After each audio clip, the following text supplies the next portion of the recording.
Hello friends, welcome back to our channel.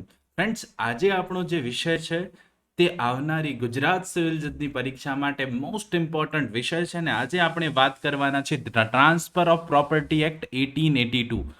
તો મિલકત હસ્તાંતરનો કાયદો જે છે તેની કલમ 58 અને 59 વિશે આપણે ડિટેલમાં ચર્ચા કરવાના છે, જે કદાચ આવનારી ગુજરાત સિવિલ જજની પરીક્ષા માટે મોસ્ટ ઇમ્પોર્ટન્ટ છે. ખાસ કરીને વાત કરું પ્રિલિમિનરી એક્ઝામિનેશન તો પણ અહીંયાથી ક્વેશ્ચન ફ્રેમ થાય છે ને એ મેન્સ એક્ઝામિનેશનમાં પણ અહીંયાથી ક્વેશ્ચન બનતો હોય છે. તો ફ્રેન્ડ્સ, અગાઉ પણ મેં જે વિડીયો બનાવ્યો હતો તેમાં પણ મોસ્ટ ઇમ્પોર્ટન્ટ સેક્શનોમાં 58-59 ને મોસ્ટ ઇમ્પોર્ટન્ટ કહી જ છે. જે લોકોએ important section of transfer of property act નથી જોયો, આઈ બટનને ક્લિક કરશો એટલે આપણે એ પણ જોઈ શકશો. તો ફ્રેન્ડ્સ, આજે 58 અને 59 વાત કરે છે મોર્ગેજ. મોર્ગેજ કોને કહેવાય, મોર્ગેજી કોને કહેવાય, મોર્ગેજર કોને કહેવાય, મોર્ગેજ મની કોને કહેવાય ને મોર્ગેજ ડીડ કોને કહેવાય, એ તમામ અને મોર્ગેજના પ્રકારો કેટલા છે, કયા કયા પ્રકારો છે, ડિટેલમાં ચર્ચા કરવાના છે. તો friends, this is Chirag sir અને આપ જોઈ રહ્યા છો કોઈ પણ કાયદાને ગુજરાતી ભાષામાં ખૂબ જ સરળતાથી સમજાવતી ગુજરાતની નંબર 1 અને આપ સૌની મનપસંદ યુટ્યુબ ચેનલ રિયલ એજ્યુકેશન કેચેટ. તો ફ્રેન્ડ્સ, બિલકુલ સમયને બગાડવાના નથી. સૌથી પહેલા વિડીયોને નીચે જે લાઇકનું બટન છે દબાવી દેજો. ચેનલ પર જો આપ સૌ નવા છો તો આપ સૌને રિક્વેસ્ટ કરું છું કે પ્લીઝ ચેનલને સબસ્ક્રાઇબ કરી લો. બેલ નોટિફિકેશન આઇકોન છે એને જરૂરથી દબાવી દો. સાથે સાથે ફ્રેન્ડ્સ, મેમ્બરશિપ લેવા માટે અમારી ચેનલ પર જવાનું છે અને જોઈન બટન પર ક્લિક કરીને મેમ્બરશિપ લઈ લો. ત્યાં આપ સૌને મોક ટેસ્ટ પણ આપી શકશો. તો ફ્રેન્ડ્સ, બિલકુલ સમયને નહીં બગાડીએ, સ્ટાર્ટ કરીશું. સૌથી પહેલા ચેપ્ટર નંબર 4 જે છે એ વાત કરે છે મોર્ગેજ વિશે. Of mortgages of immovable property and charges. શાનું મોર્ગેજ? ઇમૂવેબલ પ્રોપર્ટીનું. ઓકે, તો સ્થાવર મિલકતના ગીરો અને બોજા વિશે. તો 58 નંબરની જે સેક્શન છે, સેક્શન નંબર 58, તે વાત કરે છે mortgagee, mortgage, mortgagor, mortgagee, mortgage money, mortgage deed, define. એની ડેફિનેશન છે. સૌથી પહેલા તો ટાઇટલ બેઝ ક્વેશ્ચન અહીંયાથી પૂછાય છે. તો આ મોર્ગેજ કોને કહેવાય? તો શું કહે છે અહીંયા? A mortgage is the transfer of an interest in specified immovable property for the purpose of securing the payment of money advance or to be advanced by way of loan and existing of future debt of the performance of an engagement which may give rise to a pecuniary liability. તો ઘણીવાર આપ બેંકમાંથી loan લેતા હો તો શું કરવું પડે? મોર્ગેજ કરાવતા હોય છે. તમે હાઉસિંગ લોન લેતા હોય તો હાઉસનું શું કરવું પડે? મોર્ગેજ કરવું પડે છે. તો અહીંયા મોર્ગેજ ગીરો એટલે છે, ગીરો મૂકવું પડે ને, કંઈક જોઈતું હોય, પેક્યુનરી બેનિફિટ જોઈતા હોય, કંઈ પણ નાણાકીય સહાય જોઈતી હોય તો કંઈક આપવું પડે, ગીરો મૂકવું પડે. આપણે શબ્દ સાંભળ્યો છે. સેક્શન નંબર 58 એની જ વાત કરે છે. તો ગીરો એટલે લોન તરીકે ધીરેલી કે ધીરવાની રકમ વિદ્યમાન કે ભવિષ્યનું દેવું અથવા કોઈ નાણાકીય જવાબદારી ઊભી કરે એવા વચન બંધનના પાલન માટે કોઈ નિર્દિષ્ટ સ્થાવર મિલકતમાંના હિતની તબદીલી, એનું હિત તબદીલ કરવું પડે તો જ તમને શું મળે? પેમેન્ટ મળે એના બિહાફ પર. ક્લિયર? તો એ મોર્ગેજ કહેવાય. સમજી ગયા? મોર્ગેજ બિલકુલ સિમ્પલ છે. હવે મોર્ગેજર કોને કહેવાય, મોર્ગેજી કોને કહેવાય, મોર્ગેજ મની કોને કહેવાય ને મોર્ગેજ ડીડ કોને કહેવાય એ સમજી લઈએ. તો સૌથી પહેલા અહીંયા એવું કે છે ધ ટ્રાન્સફરર ઇઝ કોલ્ડ મોર્ગેજર. તબદીલ કરે જે વ્યક્તિ એ ગીરો મૂકનાર કહેવાય, જેને આપણે મોર્ગેજર કહીશું. ક્લિયર? સમજી ગયા? અહીંયાથી એમસીક્યુ ફ્રેમ થાય છે એટલે બહુ ડિટેલમાં શાંતિથી સમજજો. ત્યારબાદ ધ ટ્રાન્સફરી અ મોર્ગેજી. જે ટ્રાન્સફરી હોય એ મોર્ગેજી, તબદીલીથી મેળવનાર ગીરોદાર કહેવાય. સમજી લો, અહીંયા આપણે ઇંગ્લિશ વર્ડ્સ જ યાદ રાખવાના છે કારણ કે પેપર ઇંગ્લિશમાં જ આવવાનું છે. ટ્રાન્સફરર, જે ટ્રાન્સફરર હોય એ મોર્ગેજર, ટ્રાન્સફરી એ મોર્ગેજી. બિલકુલ સિમ્પલ છે. રર આવે તો અહીંયા પર ઓઆર આવશે પાછળ, આર ડબલ ઈ આવે તો અહીંયા પણ ઈ ડબલ ઈ આવશે. એટલું યાદ રાખી લો તો પણ આપ સૌને સિમ્પલી યાદ રહી જશે. આ શોર્ટ ફોર્મ કહી દીધું મેં આપ સૌને. ઓકે, ત્યારબાદ the principal money and interest of which payment is secured for the time being are called the mortgage money. જે પણ કોઈ પ્રિન્સિપલ મની હોય, મુદ્દલની રકમ અથવા વ્યાજની ચૂકવણી તે સમયે સુનિશ્ચિત કરી આપવામાં આવી હોય તે ગીરોની રકમ કહેવાય, જેને આપણે કહીશું mortgage debt. Clear? And the instrument if any by which the transfer is affected is called the mortgage debt. અને જેનાથી આવું લખાણ, કોઈ લખાણથી આવું તબદીલ કરી આપવામાં આવે તે લખાણ જે છે એ મોર્ગેજ ડેટ એટલે ગીરો ખત કહેવાશે. સમજી ગયા? તો અહીંયા આ બધી જ વ્યાખ્યાઓ આપણી ડિફાઇન થઈ ગઈ. મોર્ગેજ કોને કહેવાય, મોર્ટગેજર કોને કહેવાય, મોર્ટગેજી કોને કહેવાય, મોર્ટગેજ મની અને મોર્ટગેજ ડીડ કોને કહેવાય, આપણે ક્લિયરલી સમજી ગયા. હવે આવડી જ જવું જોઈએ. કોઈ પણ પ્રશ્ન પૂછાય અહીંયાથી MCQ વાળો તો આપ સૌને આવડી જાય. પ્રકારો, મોર્ટગેજના કેટલા પ્રકારો છે ઘણીવાર પૂછાય છે. તો there are 5 kinds of mortgages. સૌથી પહેલો છે સિમ્પલ મોર્ટગેજ, ત્યારબાદ મોર્ટગેજ બાય કન્ડિશન સેલ, ત્યારબાદ યુઝ ફ્રેક્ચરી મોર્ટગેજ, ત્યારબાદ ઇંગ્લિશ મોર્ટગેજ અને ત્યારબાદ mortgage by deposit of title deed and anomalous mortgage. Simple યાદ રહી જાય તો આ મોર્ટગેજના પ્રકારો જે છે આપ સૌએ યાદ રાખી લેવાના. Sorry 6 kind of mortgages are there. તો અહીંયા ખાસ કરીને આપ સૌએ યાદ રાખી લેવાના છે. ઓકે, તો અહીંયા સિમ્પલ મોર્ટગેજની વાત કરું તો where without delivering possession of the mortgage property, જ્યાં મોર્ટગેજ પ્રોપર્ટીની ડિલિવરી આપવાની નથી. The mortgagor binds himself personally to pay the mortgage money, અને સંપત્તિ જે છે આપવાની નથી પણ એ બાઇન્ડિંગ આપવાનું છે કે હું પૈસા નહીં ચૂકવું તો આ સંપત્તિ આપી દઈશ. એન્ડ એગ્રીઝ એક્સપ્રેસલી ઓર ઇમ્પ્લાઇડલી, એક્સપ્રેસલી અથવા ઇમ્પ્લાઇડલી એગ્રી થાય that in the event of failing to pay according to the contract મુજબ પૈસા ચૂકવવાના રહેશે. જો નહીં ચૂકવે તો the mortgagee shall have the right to cause the mortgage property to be sold and proceed of sale to be applied. તો એ જે mortgage કરવામાં આવી છે સંપત્તિ એને વેચીને આવા વ્યક્તિ જે છે એનું પેમેન્ટ મેળવી શકશે. And so far as may be necessary in payment of the mortgage money, the transaction is called the simple mortgage and the mortgage is a simple mortgagee. તો અહીંયા જે ટ્રાન્ઝેક્શન થશે સિમ્પલ મોર્ટગેજમાં એ સિમ્પલ મોર્ટગેજ કહેવાશે અને સાથે સાથે મોર્ટગેજી જે છે એ સિમ્પલ મોર્ટગેજી કહેવાશે. સિમ્પલ મોર્ટગેજ એ ખરેખર બહુ સિમ્પલ છે. એક જ વાર સમજો તો પણ આપ સૌને સમજાઈ જાય, આમાં કંઈ છે જ નહીં. ઓકે, ત્યારબાદ સેકન્ડ નંબર પર જઈએ. હવે સેકન્ડ નંબર શું વાત કરે છે? Mortgage by condition.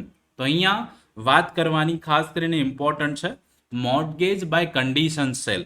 તો અહીંયા મોર્ટગેજ બાય કન્ડિશન સેલની વાત કરું તો where the mortgagor ostensibly sells the mortgage property. શું કરે? દેખીતી રીતે આવી શરતે વેચી દે કોઈ પ્રોપર્ટીને on condition that on default of payment of the mortgage money on a certain date the cell become absolute. અને એવું પણ કહે કે અમુક તારીખે ગીરોની રકમ ચૂકવવામાં કસૂર થયેથી વેચાણ પાકું બની જશે, અથવા on condition that on such payment being made by the sale shall become void, અથવા તો તેવી રકમ ચૂકવી દેવામાં આવે ત્યારે વેચાણ રદ થશે. on condition that on such payment being made the buyer shall transfer the property to the seller. તે રકમ ચૂકવી દેવામાં આવે એટલે ખરીદનારે તે મિલકત વેચનારને તબદીલ કરી આપવી પડશે. The transaction is called mortgage by simple sale and mortgage is a mortgagee by condition sale. Clear? આ સિમ્પલ જે પણ કંઈ ટ્રાન્ઝેક્શન થશે મોર્ટગેજ બાય કન્ડિશન, શરત હોય જ્યાં કે ભાઈ આવી શરત કરવામાં આવી છે, આવી શરત કરવામાં આવી છે, આ કરશો તો આટલા રૂપિયા આપવાના રહેશે, આ કરશો તો જે વેચાણ છે એબ્સોલ્યુટ બની જશે, આમ કરવામાં આવે તો વેચાણ વોઇડ બનશે. આ બધું જ જે છે બાયરને ટ્રાન્સફર કરી દેવામાં આવશે. પ્રોપર્ટી કન્ડિશન હોય તો that is mortgage by condition sale. Clear?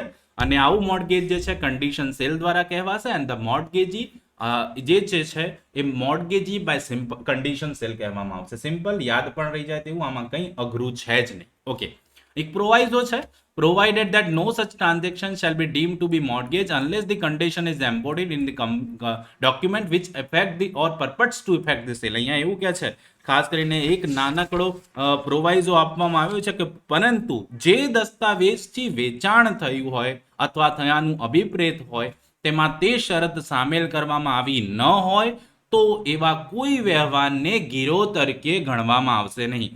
જે પણ કોઈ શરત હતી, જે પણ કોઈ દસ્તાવેજથી વેચાણ થયું હતું એમાં આવી શરત ન હોય તો ફ્રેન્ડ્સ આવી condition by sale, mortgage by condition sale ગણવામાં આવશે નહીં. સિમ્પલ અહીંયાથી પણ MCQ પૂછાય આ પ્રોવાઇઝોમાંથી, એટલે ઇમ્પોર્ટન્ટ બની જાય છે. ઓકે, ત્યારબાદ વાત કરીએ યુઝ ફ્રેક્ચરી મોર્ટગેજ, જેને કહેવામાં આવી છે ભોગ્ય ગીરો.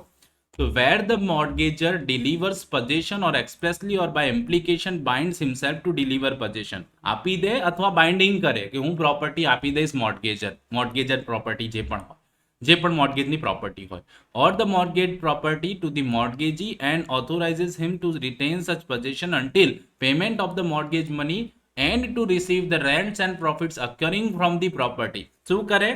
આવી જે સંપત્તિ છે એ ગીરો મૂકેલી જે પણ કોઈ મિલકતનો કબજો એક તો સોંપી દે અથવા સ્પષ્ટ અથવા ગર્ભિત રીતે પોતે કબજો સોંપવા માટે બંધાય અને ગીરોની રકમ ચૂકવાય નહીં ત્યાં સુધી મિલકતનો કબજો પોતાની પાસે રાખે. ક્લિયર?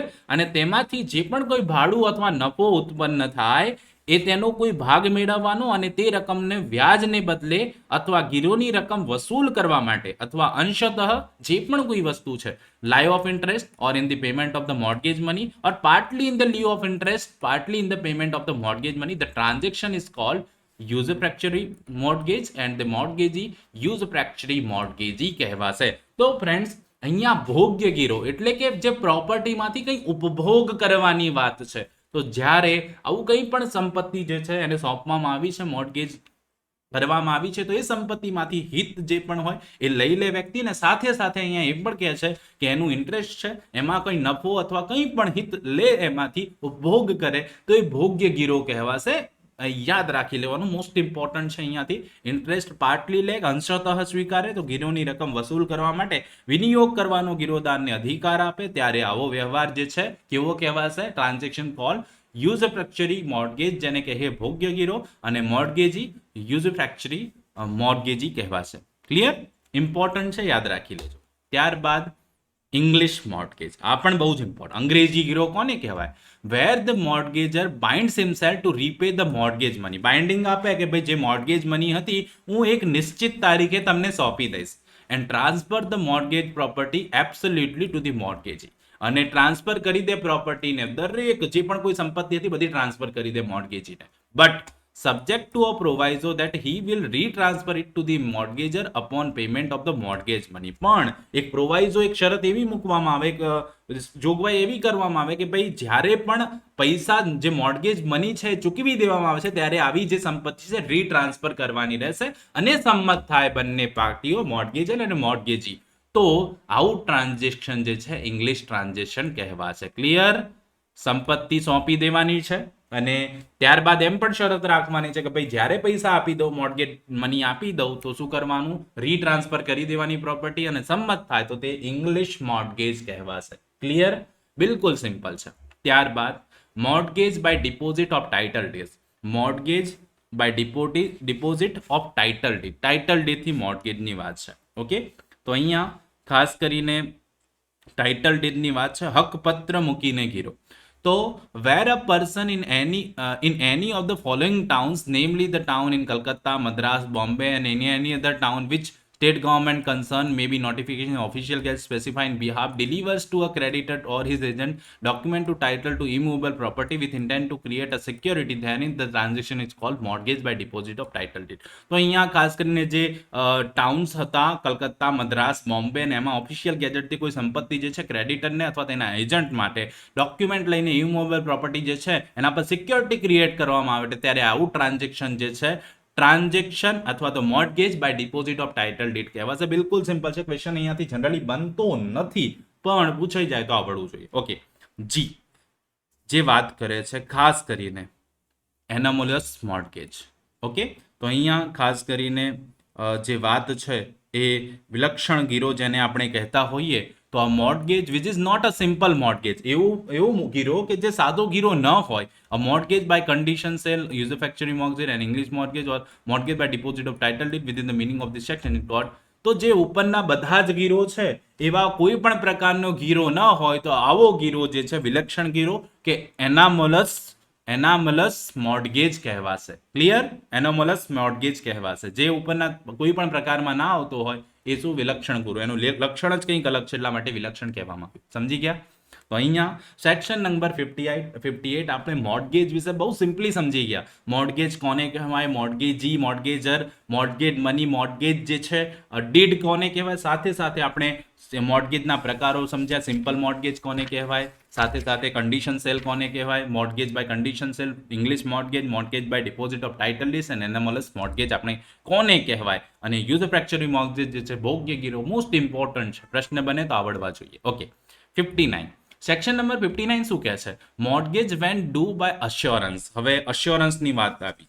ગીરો ક્યારે ખત દ્વારા કરી આપવો જોઈએ? Where the principal money secured is 100 rupee ઓર અપવર્ડ્સ, ₹100 કે તેના કરતા વધુ? આ મોસ્ટ ઇમ્પોર્ટન્ટ. હા, અહીંયાથી પણ ક્વેશ્ચન બને છે. આ ₹100 વાળો પ્રશ્ન બહુ જ પૂછાય છે. ₹100 અથવા તેનાથી વધુ હોય ત્યારે mortgage other than a mortgage by deposit or title deed સિવાયના મોર્ટગેજ કરતી વખતે can be affected only by a registered instrument signed by the mortgager and attested by at least 2 witnesses. તો અહીંયા ₹100 કરતા વધારેની કિંમત હોય સિક્યોરિટી મની જે છે પ્રિન્સિપલ મની, ત્યારે 100 અથવા 100 થી વધારે હોય અને title deeds deposit of title deeds mortgage સિવાયની મોર્ટગેજની વાત હોય ત્યારે ખાસ કરીને રજિસ્ટર્ડ ઇન્સ્ટ્રુમેન્ટ સાઇન કરીને મોર્ટગેજર દ્વારા કરવામાં આવશે એન્ડ અટેસ્ટેડ કરવામાં આવશે 2 વિટનેસીસ દ્વારા. Where the principal money is secured is less than ₹100, ₹100 કરતા ઓછી પ્રિન્સિપલ મની હોય તો a mortgage may be affected either by a registered instrument signed or attested by aforesaid or except in the case of a simple mortgage delivery of the property. તો અહીંયા option આપવામાં આવે છે 100 નીચે હોય તો ખાસ કરીને લખાણથી અથવા સાદો ગીરો હોય તે સિવાય મિલકતનો કબજો સોંપીને કરી શકાય. સિમ્પલ યાદ રહી જાય.